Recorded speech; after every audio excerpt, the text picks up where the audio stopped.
రాశి చక్రంలో మకర రాశి 10వది. ఈ రాశికి అధిపతి శని. మకర రాశిని చరరాశి, భూతత్వ రాశి అని అంటారు. మకర రాశి వారికి ఇతరులు మోసము చెయ్యనంత వరకు ఇతరులను మోసం చేయాలన్న తలంపు రాదు. వీరికి బంధు ప్రీతి ఎక్కువ. స్నేహితుల ఎడల అవ్యాజ్యమైన ప్రేమ పెంచుకోవడమే వీరి స్వభావము మరియు బలహీనత కూడా. పక్కవారి మాట విని వాస్తవాలు తెలుసుకోకుండా నిర్ణయాలు తీసుకుంటారు.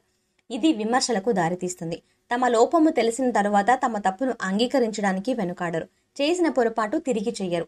మకర రాశి వారు అందరినీ సమానంగా ప్రేమభావంతో చూస్తారు. ద్వేషించేవారిని ప్రేమించేవారిని సమానంగా చూస్తారు. కనుక వ్యక్తిగత ప్రయోజనాలు దెబ్బతింటాయి. అయినా పద్ధతి మార్చుకోరు. మకర రాశి వారికి సాత్విక స్వభావము మరియు మాట మీద నిలబడే తత్వము ఉంటాయి. మకర రాశి వారికి స్త్రీ సంతానము పట్ల అభిమానము అధికంగా ఉంటుంది. సంతానము వీరి అభీష్టం ప్రకారం నడవక వీరిని ఇబ్బందులకు గురి చేస్తాయి. నైతిక బాధ్యతలను ఎక్కువగా ప్రాధాన్యత ఇస్తారు. నమ్మిన వారి కొరకు అధికంగా శ్రమిస్తారు. చిన్నతనం నుండి అధికంగా శ్రమపడి అనుకున్న దానిని ఏదో ఒక విధంగా సాధిస్తారు. మకర రాశి వారికి పట్టుదల, అంతర్గత ప్రతీకార వాంఛ, పోటీతత్వము అధికంగా ఉంటుంది. అధికమైన జ్ఞాపక శక్తి, సాధారణమైన ఆకారము కలవారే ఉంటారు. అంటే వీరి యొక్క ఆకారం సాధారణంగా ఉంటుంది. రచన, వ్యాపకము, పరిశోధన, నటన, కళా సంబంధమైన నైపుణ్యము విశేషంగా ఉంటుంది. మకర రాశి వారి మేధస్సు, శ్రమ ఇతరుల చేత దోచుకోబడుతుంది. వీరి ప్రతిభ వెలుగులోకి రావడం కష్టము. ధన సంపాదనే ధ్యేయంగా జీవించరు. ఏదో విధంగా ధనము సర్దుబాటై అవసరాలు గడిచిపోతాయి. అభిమానించి నమ్మిన అనుచర వర్గము వెంట ఉంటారు. కులమత వర్గాలకు అతీతంగా జీవిస్తారు. మకర రాశిలో జన్మించిన వారికి గట్టి పట్టుదల, గట్టి జాగ్రత్త, అవకాశాన్ని వదిలిపెట్టని మనస్తత్వం ఇలాంటి ముఖ్య లక్షణాలు ఉంటాయి. అందువల్ల వీరి జీవితము చక్కటి ప్రణాళికతో ముందుకు సాగుతుంది. మకర రాశి వారు అర్థం కాని ఏ విషయాన్ని అంగీకరించారు. దేనినైనా సూక్ష్మ పరిశీలన చేసి తగినంత బుద్ధి కుశలతతో ప్రవర్తిస్తారు. ఎదుటివారి లోటుపాట్లను గమనించి యుక్తితో ఎటువంటి కార్యాన్నైనా దిగ్విజయంగా పూర్తి చేస్తారు. మకర రాశి వారిది ఆచరణ ప్రధానమైన జీవితం అని చెప్పొచ్చు. మకర రాశి వారు తమ జీవితంలో ఎవరిని నమ్మరు, కానీ అందరినీ నమ్మినట్టుగా ప్రవర్తిస్తారు. కొన్ని విషయాలలో చాలా నిదానంగా ఆలోచించి అడుగులు వేస్తారు. తొందరపాటు నిర్ణయాలు తీసుకోరు. మకర రాశి వారు ప్రయత్నాన్ని బట్టి, అంటే మనసుని పెట్టి ఆ ప్రయత్నం చేస్తారు. ఏ పనైతే అలా మనసు పెట్టి చేస్తారో దిగ్విజయంగా దాన్ని పూర్తి చేస్తారు. ఎదుటి వారిని మించిపోతారు అని చెప్పొచ్చు. ఉత్తరాషాఢ నక్షత్రానికి అధిపతి సూర్యుడు. అధిష్టాన దేవత విశ్వదేవ. వీరు సూర్య భగవానుని పూజించడం, అలాగే చిన్న చిన్న పరిహారాలను కూడా చేసుకోవాలి. ఏనుగులు మరియు గుర్రాలకు గ్రాసాన్ని సమకూర్చాలి. ఏనుగు మరియు గుర్రపు బొమ్మను లేదా పటాన్ని దక్షిణ గోడకు తూర్పు వైపు ముఖం ఉండేలాగా అమర్చాలి లేదా తగిలించాలి. శ్రీ సూర్య భగవానుని ఆరాధన వీరికి శుభ ఫలితాలను ఇస్తుంది. వృక్షాలకు మరియు ఇంట్లో గల మొక్కలకు ప్రతినిత్యం తప్పనిసరిగా నీళ్లు పోయాలి. ఏనుగులకు అరటి పండ్లను తినిపించాలి. గోధుమలు, బెల్లం, మంచినెయ్యితో వండిన పాయసాన్ని శివుడికి నివేదన చేసి స్వీకరించాలి. ప్రతి నెల మీ జన్మ నక్షత్రం రోజున మీకు తోచిన ఆహార పదార్థాలు కొని మీ చేతితోనే బీదవారికి ఇవ్వండి. దీనితో మీ సంపద వృద్ధి అవుతుంది. ఆహార పదార్థాలు కొనివ్వడం వీలు కాకపోతే కనీసం అరడజను నాణ్యమైన అరటిపళ్ళు అయినా సరే నిరుపేదకు కొనివ్వడం ద్వారా మీ దోషాలన్నీ తొలగి మీ సంపదలో వృద్ధి అవ్వడానికి ఇది అత్యంత సమర్థవంతంగా పనిచేసే జ్యోతిష పరిహారం. కావున తప్పనిసరిగా ప్రతి నెల ఈ పరిహారం ఆచరించడానికి ప్రయత్నించండి. శ్రావణ నక్షత్రానికి అధిపతి చంద్రుడు, అలాగే అధిష్టాన దేవత విష్ణు. వీరు విష్ణుమూర్తిని ఆరాధించాలి. విష్ణు భక్తులను గౌరవించాలి.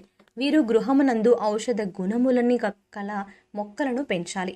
వీరు అహింసను ఎట్టి పరిస్థితులను ఆచరించాలి. సాధ్యమైనంత వరకు శాకాహార భోజనం చేయాలి. సర్వభూతములనందు దయను కలిగి ఉండాలి. ఈర్ష్య, అసూయలకు దూరంగా ఉండాలి. మల్లెలు, కదంబ పుష్పము, సంపంగి, అలాగే అశోక, చంప అనబడే పుష్పాలు అన్ని గాని లేదా ఏవైనా కొన్ని గాని శ్రీ విష్ణు దేవాలయాలకు సమర్పించాలి. శ్రీ మహావిష్ణు దేవాలయాలయందు మూల విరాట్ విగ్రహానికి అలంకార సామాగ్రిని సమకూర్చాలి. శ్రీ మహావిష్ణు దేవాలయాలను, శ్రీ వెంకటేశ్వర దేవాలయాలను, శ్రీకృష్ణ మందిరాలను దర్శించాలి. ప్రతి నెల మీ జన్మ నక్షత్రం రోజున మీకు తోచిన ఆహార పదార్థాలను కొని మీ చేతితోనే బీదవారికి ఇవ్వండి. దీనితో మీ సంపద వృద్ధి అవుతుంది. ఆహార పదార్థాలు కొనివ్వడం వీలు కాకపోతే కనీసం అరడజను నాణ్యమైన అరటిపళ్ళైనా కొని నిరుపేదకు ఇవ్వండి. మీ దోషాలు తొలగి మీ సంపదలో వృద్ధి అవ్వడానికి ఇది అత్యంత సమర్థవంతంగా పనిచేసే జ్యోతిష్య పరిహారం. కావున తప్పనిసరిగా ప్రతి నెల ఈ పరిహారం ఆచరించడానికి ప్రయత్నించండి. ధనిష్ట నక్షత్రానికి అధిపతి అంగారకుడు మరియు అధిష్టాన దేవత వసు. వీరికి శ్రీ శివారాధన శుభ ఫలితాలను ఇస్తుంది. శివాలయాల యందు గోధుమలను అర్చక స్వాములకు పాదాభివందనం చేసి తమలపాకులు, వక్కలు, అరటిపండ్లు 51 రూపాయలు దక్షిణగా పెట్టి దానం ఇవ్వాలి. కందులు మరియు కందిపప్పు లాంటి ధాన్యాన్ని దానం చేయాలి. శ్రీ సుబ్రహ్మణ్య స్వామి దేవాలయాల యందు వారి అభిషేకానికి కావలసిన సామాగ్రిని ఇవ్వాలి. స్త్రీలను ద్వేషించరాదు, స్త్రీలను గౌరవించాలి. పాత మిత్రులను సదా గౌరవించాలి. ధర్మ పారాయణత కలిగి ఉండాలి. అధర్మాన్ని ప్రోత్సహించరాదు. ప్రతి నెల మీ జన్మ నక్షత్రం రోజున మీకు తోచిన ఆహార పదార్థాలను కొని మీ చేతితోనే బీదవారికి ఇవ్వండి. దీనితో మీ సంపద వృద్ధి అవుతుంది. ఆహార పదార్థాలు కొనివ్వడం వీలు కాకపోతే కనీసం 1/2 డజను నాణ్యమైన అరటిపళ్ళైనా కొని నిరుపేదకు ఇవ్వండి. మీ దోషాలు తొలగి మీ సంపదలు వృద్ధి అవ్వడానికి ఇది అత్యంత సమర్థవంతంగా పనిచేసే జ్యోతిష్య పరిహారం. కావున తప్పనిసరిగా ప్రతి నెల ఈ పరిహారాన్ని ఆచరించడానికి ప్రయత్నించండి. శని గ్రహం యొక్క అనుగ్రహం కొరకు, శని గ్రహశాంతి కొరకు చేయవలసిన పూజలు చూసుకున్నట్లయితే, ఎవరి జాతకంలో అయితే శని బలహీనంగా ఉంటాడో వారికి బద్ధకము, అతినిద్ర, దీర్ఘకాలిక వ్యాధులు, సరైన ఉద్యోగము లేకపోవడము, జనుల సహకారం లేకపోవడం, ఎముకల నొప్పి, తల్లిదండ్రులతో విరోధాలు, అలాగే ఇతరుల ఆధీనంలో పనిచేయవలసి రావడం, సేవకా వృత్తి, నీచ వృత్తులు చేపట్టడం, గౌరవం లేకుండా జీవించడం, పాడుపడ్డ గృహాల యందు జీవించడం, ఇతరుల ఇంట్లో జీవనం సాగించడం, భార్యా పిల్లల చేత అవమానింపబడడం, కుటుంబాన్ని విడిచి అజ్ఞాతంగా జీవించడం, సరైన భోజనం చేయకపోవడం వంటి కష్టాలు కలుగుతాయి. అలాగే శనైశ్చర్యుని అనుగ్రహం వల్ల మనశ్శాంతి, మంచి ఆరోగ్యం, సుఖ సంతోషాలు, కుటుంబ శ్రేయస్సు, ధన నష్టం, ఆర్థిక నష్టం, అలాగే ఆస్తి నష్టం, వ్యాపార నష్టం వంటివి తొలగిపోవడం, కష్టాల తీవ్రత తగ్గిపోవడం, ఎందులోనూ ప్రతికూలత లేకపోవడం వంటి అనుకూల ఫలితాలు లభిస్తాయి. శని భగవానుడి యొక్క అనుగ్రహం కోసం శని యొక్క బీజ మంత్రాన్ని ప్రతిరోజు లేదా తప్పకుండా ప్రతి శనివారం 23 సార్లు పఠించండి. శనివారం రోజులలో పౌర్ణమి తిథులలో శ్రీ మహావిష్ణువు, హనుమాన్ ఆలయాలను, పుణ్యక్షేత్రాలను దర్శించాలి.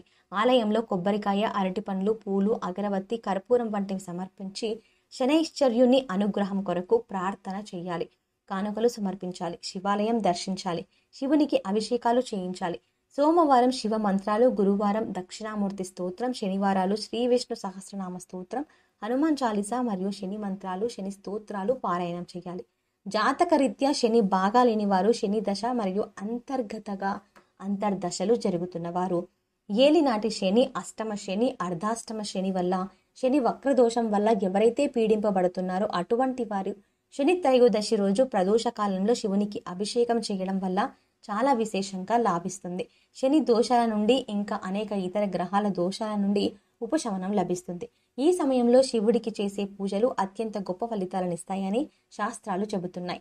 సో చూశారు కదండి, మకర రాశి వారికి కెరీర్లో అభివృద్ధి పొందడానికి, అలాగే మీరు తలపెట్టిన ప్రతి పని పూర్తి అవ్వడానికి, ప్రతి విషయంలో ముందు ఉండడానికి మకర రాశి వారు ఏ పూజ చేయాలి, మకర రాశి వారు బాకీ పడిన పూజ ఏంటి, ఆ పూజ ఎలా చేసుకోవాలి అనే అంశాలను ఈ వీడియోలో మనం వివరంగా తెలుసుకున్నాం కదా. ఈ వీడియో మీకు నచ్చినట్టయితే లైక్ చేసి మీ ఫ్రెండ్స్ అండ్ ఫ్యామిలీ మెంబర్స్లో మకర రాశి వారు ఎవరైనా ఉంటే వారితో మర్చిపోకుండా ఈ వీడియోని షేర్ చేసుకోండి. అలాగే ఇప్పటి వరకు మన ఛానల్ని కనుక సబ్స్క్రైబ్ చేసుకోకపోతే సబ్స్క్రైబ్ చేసుకుని పక్కన వచ్చిన బెల్ ఐకాన్ నొక్కి ఆల్ సెలెక్ట్ చేసుకుంటే మేము ఇలాంటి వీడియోస్ అప్లోడ్ చేయగానే ముందుగా మీ మొబైల్కి నోటిఫికేషన్ వస్తుంది. మరో చక్కటి వీడియోతో మళ్ళీ కలుద్దామండి. ఓం శ్రీమాత్రే నమః.